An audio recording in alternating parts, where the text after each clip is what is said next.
Hello everyone, I'm Sanskriti and today we are going to learn binary search technique. So what is binary search?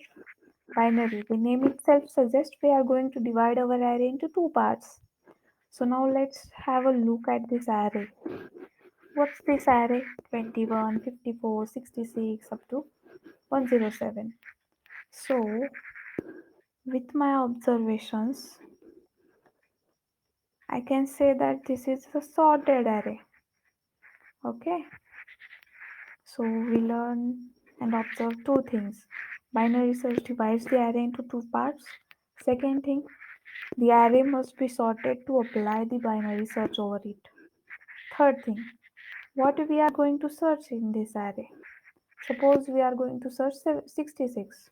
Okay. So the first basic concept of arrays, array indexing starts with 0. Okay. So now our 21 is present at 0th index and our 107 is present at 8th index. Okay, so the binary search algorithm tells us that we will divide this array into two parts. So we need to find the mid of the array. So what is the mid of the array? It is start plus end divided by 2. So now start is 0, end is 8. 8 plus 0, 8 divided by 2, 4. So our mid is here. Our mid is 4. So what is the element as fourth index? It's 76 and we are searching for 66. So whether 76 is equal to 66? No, it's not equal to 66. So whether 76 is less than 66? No, it's not less than 66. So 76 is greater than 66. So where we will move now? So we will move to the left half of the array. So why we will move to the left half of the array?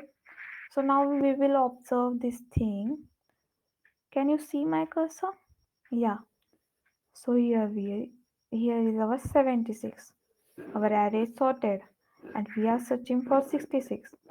So we can say that the elements on the right half of the mid are going to be greater than 76. Yeah, they will be greater than 76. So is there any sense to search 66 in the right part? No. So we are going to search it in the left half. Okay. So now our end will point to the mid minus 1, that is 3. Okay. Start is 0. 3 plus 0, 3 divided by 2, 1. So our mid will point to 1. What is the element present at first index? It's 54. Whether 54 is equal to 66? No, it's not equal to. The 54 is less than 66? Yes, it's less than 66. So we will move to the right. So now our start will point to the 2. Our end will, sorry, my typing mistake here. Our start will be pointing to 2. Our end will pointing to the 3. So 3 plus 2, 5. 5 divided by 2, it will be 2. So what's our mid? Mid is 2. So element at 2, it's 66. Whether 66 is equal to 66? Yeah, it's equal to 66. So we found our element and we didn't ever traverse the right half of this array. So this is what the binary search gives us the ability to improve our code and save our time which we were wasting in linear search. Got it?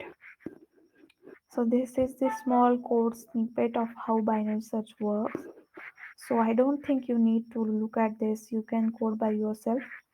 So let's look at our observations. Let's revise it. Binary divides array into two parts. Second, array must be sorted. Third, it's efficient. Yeah, we looked at it that we didn't traverse this part of the array and we found 66. Okay, so what's the next question? If yes, what will be the time complexity of binary search? So let's go have a look at it. So, yeah.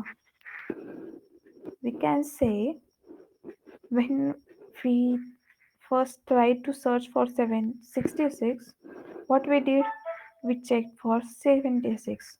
But for that, what we did, we divided the array into two parts, this half, this half.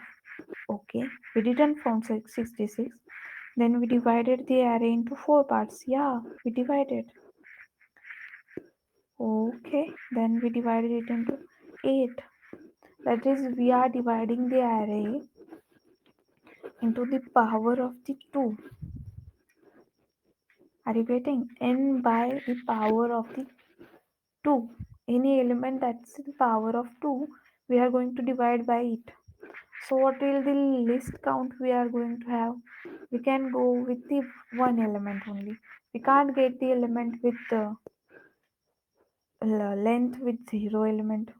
We can't have the zero elements in our array. We need to at least have one element that in that sub array. So we can conclude to this that n by 2 to the power k will be always greater than equal to 1. So we can say n is greater than equal to 2 to the power k. So by taking log on both sides, we can say the time complexity of binary search is going to be log of n. Okay, so let's revise. What was binary search? Dividing the array into the subparts, and that subparts will be always the power of 2. First we divided the array, taking this mid, it will give us two parts. Then that two parts, one of the part is having our search element, so we will divide that subpart into two parts. Then again that subpart into two parts. We are going on to find the search element. Okay, and for this we need to the array to be sorted. Yep, and the best thing we are going to have here is that we need not to traverse the whole array for getting the element, which will improve our time complexity requirements and give us the best results within a time frame. So that's it for today. I hope you enjoyed this and have learned the binary search that you can't forget. Thank you.